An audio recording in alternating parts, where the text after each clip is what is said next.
ម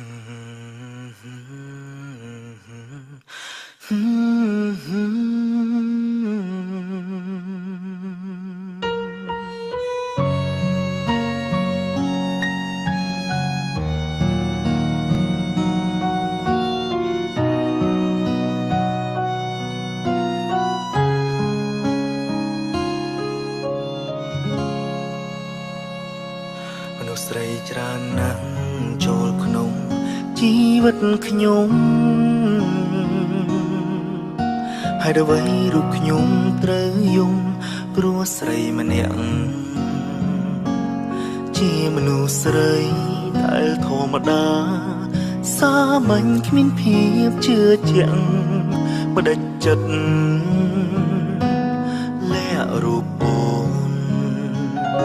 គ្រាដែលកន្លងក្បែរបងគ្មានបានអ្វីក៏ចិត្តពិសីនៅទ្រាំនៅតែស្ម័គ្របងមានស្រីនៅខាងក្រៅក៏ចិត្តអូននាងមិនផ្លាំងងងណាស់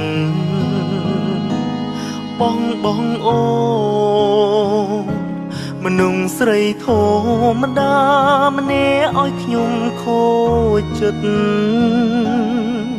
ពេលនេះតួចង់គិតត្រឹមសោ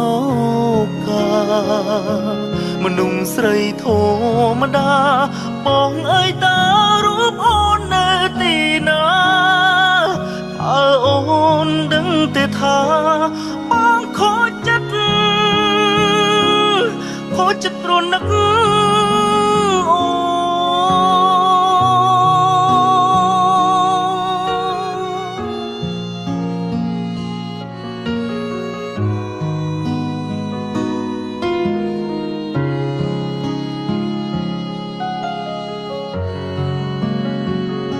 វេលាកន្លងបងឆ្កងលើជីវ៉ាថ្ងៃនេះសូមសារភាពថាបងខំហើយចង់សូមអូនផ្ដល់ឱកាសតែខ្លាចអូនមិនផ្ដល់អើយបែកហើយបែករហូតមនុស្សស្រីធម្មតាម្នាក់ឲ្យខ្ញុំខូ